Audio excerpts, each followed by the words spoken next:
Hi guys, it's Jamila. Welcome back to my channel. And today we're going to be talking about all the books that I read in January. I know. It's the end of, it's the end of February. It's the end of February. Where was this video? At the beginning of February? I don't know. Don't ask me. I don't know where this month went. Honestly, it's been a little rough, but here we are. Let's just get into the books I read. Let you guys know what's up, what's the deal. The first book I read in the month of January was Crown of Coral and Pearl by Mara Rutherford. This is a copy that Inkyard Press sent to me. It was a book that I had been wanting to read, honestly, for a long time. It was on my Amazon wish list, but I never got it from there. When Inkyard Press offered to send it to me, I was like, yes, please do. I will read it because I was very interested. And I did read it, and I definitely enjoyed it. I don't know, like, I really enjoyed the setting of the story, it being mostly based in a water town, pretty much.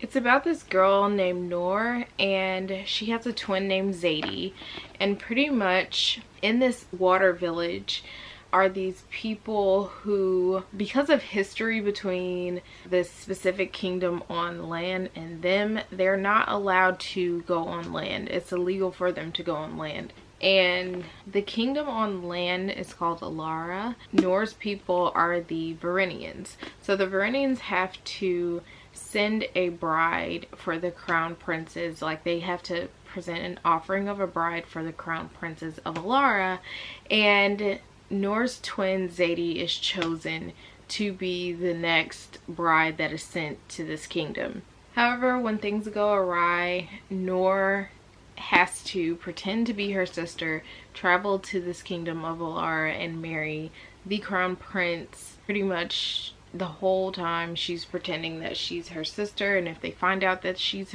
not her sister, that it's not her sister who's there will be severe consequences. So she's pretty much in this court navigating the ins and outs of trying to keep her secret while also trying to deal with this political marriage that she's been put into.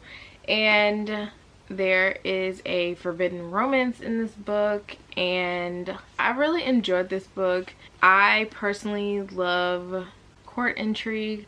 I love, like, the whole twin thing. I was very interested in the whole blood coral storyline or story details.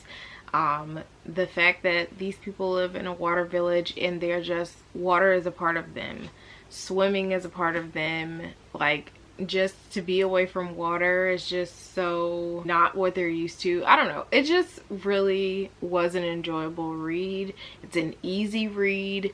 It's not that it's something like super complex, but if you're looking for a good read with an interesting world, I would recommend this if you kind of like the idea of that. I actually went into this book without reading the synopsis, and I really enjoyed it that way, even though I just told y'all like what it's about. It was really enjoyable. I gave it, I would say, like 3.75 stars approximately. Yeah, I am going to be reading the second book. They also sent me that book, which is Kingdom of Sea and Stone. The next book that I read in January is Black Sun by Rebecca Roanhorse. This book right here was a whole ride, like a whole ride. So this book is about two characters, technically three characters mainly. One is a priestess,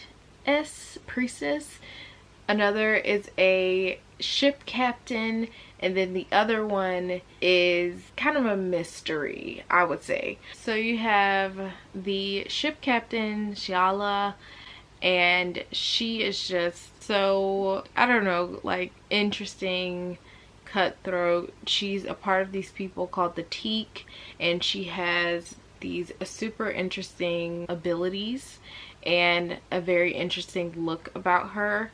that you instantly know that she's different from other people around her, and these are people that are judged and revered, and people pretty much like fear them, or what they can do technically.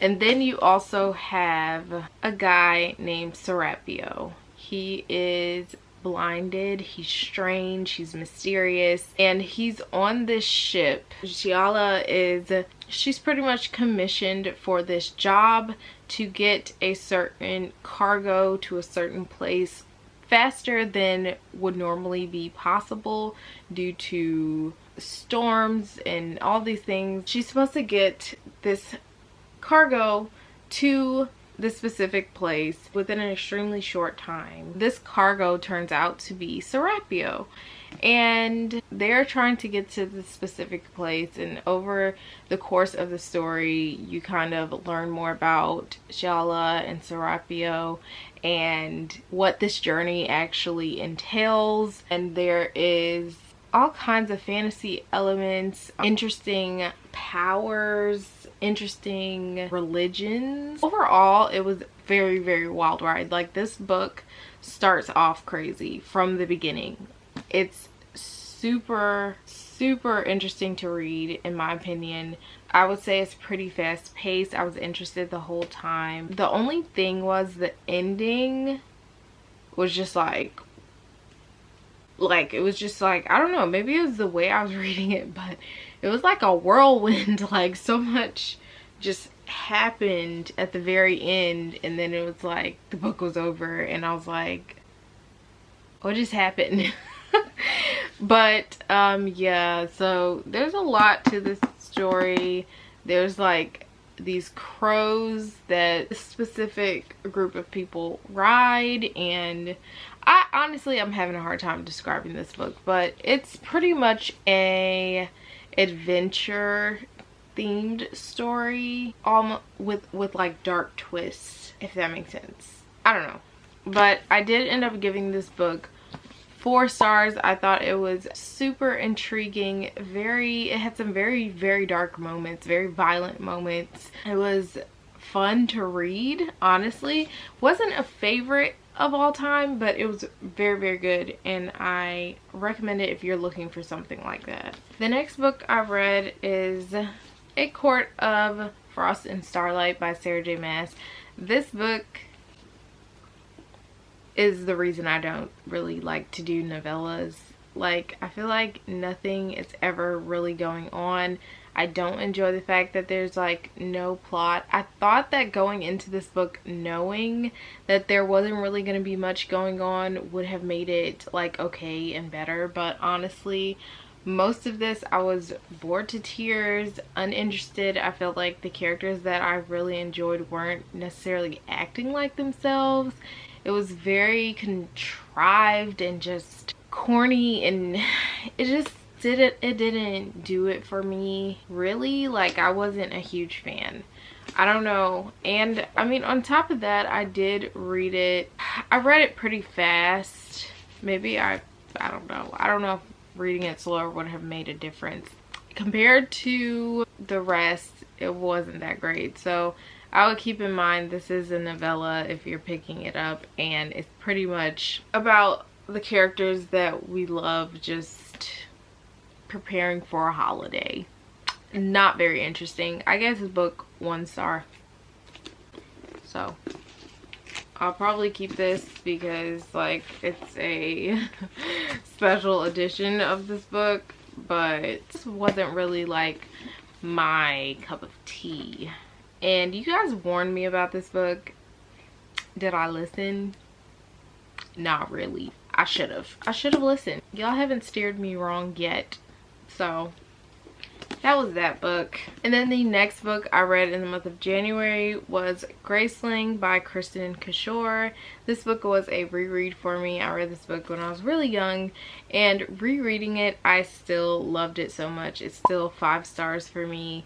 I don't know if it's the nostalgia or what, but I really, really, really enjoyed diving back into Graceling. The only thing is, I did not realize how quickly the ending wraps up. Like, the main conflict resolution, if that makes sense. I didn't realize how quickly it wraps up at the end. That was actually pretty shocking to me, but I did like the ending. Although the villain, yeah, I don't want to spoil anything, but I was very interested in the villain is all I'll say. But this book was just too amazing, and I loved it personally, and I would definitely reread it again. I did plan on reading in the month of January the rest of the books in the series, Bitter Blue, Fire, the new one, Winterkeep. I did not get to them, which is okay. I started Bitter Blue, but I'll admit I wasn't as into it as Graceling.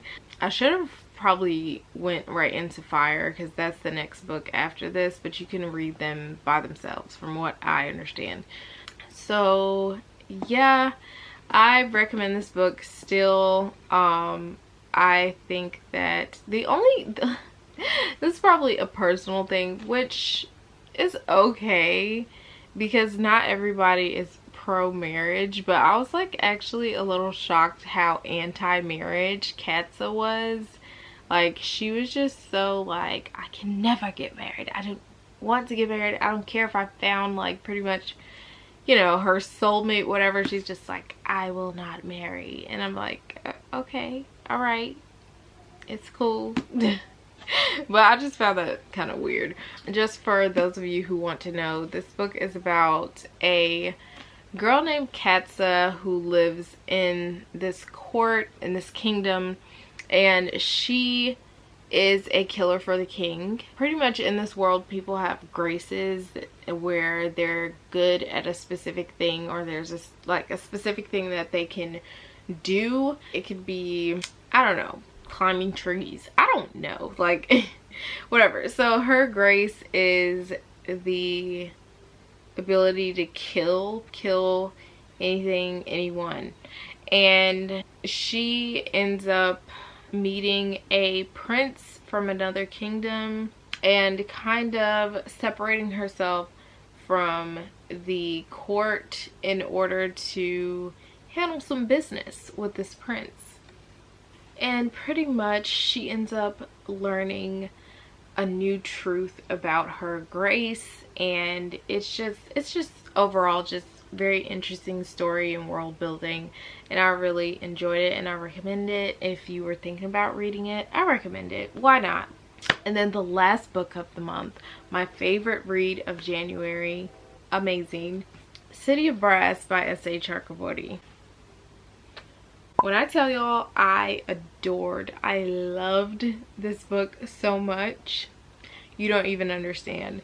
So the City of Brass follows a main character named Nahri, and she is from Egypt. She is pretty much a street hustler. She is a con artist. She is surviving, thriving, and living, doing her cons until she kind of dibbles and dabbles in the wrong thing.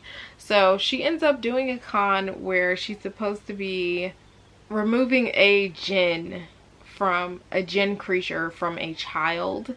The jinn has possessed this child's body, and she goes and tries to pretty much exorcise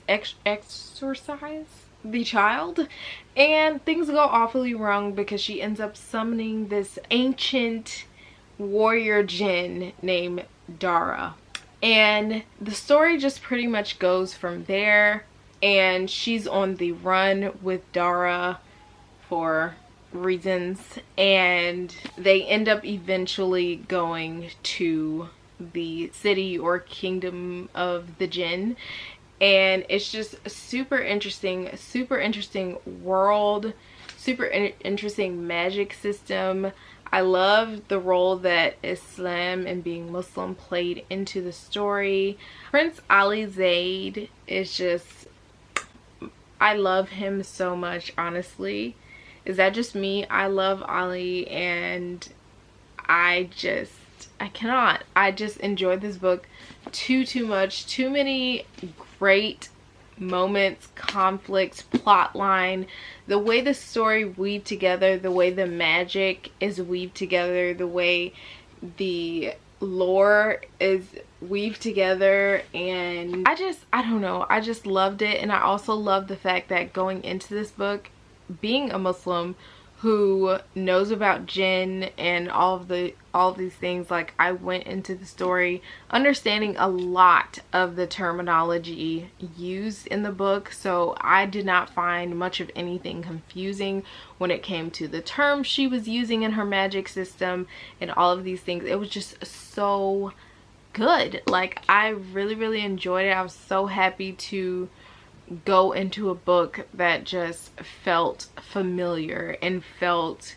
so well put together. Like, the way that this author puts together this story and puts together this magic system with such detail and care, and you could tell she just was invested in what she was creating with this book. And I just love this. This is definitely one of my favorite books of all time, and I'm so excited to read the next book. I'm just way too hyped about the next book. Like, I absolutely cannot wait. But out of everything I read, this is the one I recommend the most. If you have not read The City of Brass, this is me telling you to read it. I think it's so good. Yeah guys, so definitely pick up this book if you have it on your TBR. It's just so good. Like, I just can't explain enough. I feel like I literally need to do a video just for this, but I think what I'll do instead is I'll do a reading vlog for the second and third book. I don't know. I don't want to commit because I'm terrible at reading vlogs. I don't know, vlogging lately has just been really difficult. But yes, this book is fire. Fire, you get it? Jinn, fire. Read this book. That's all. That's the whole point of this video. Read this book. So you guys, that is my January TBR. That's hella late, but it's okay. Better late than never. It is done. I have documented this. I want to do my wrap-ups this year, even if they're late. Hopefully February's will be right behind this one. So hope you guys enjoyed this video. I'm sorry if I was having a hard time articulating my thoughts in this video and kind of explaining what the books are about, because it's really early in the morning and my brain is fried. And yeah, so that is all for this one. I hope you guys enjoyed it. Don't forget to like this video and subscribe to my channel if you want to see more of me talking about books. I'll see you guys next time. Bye.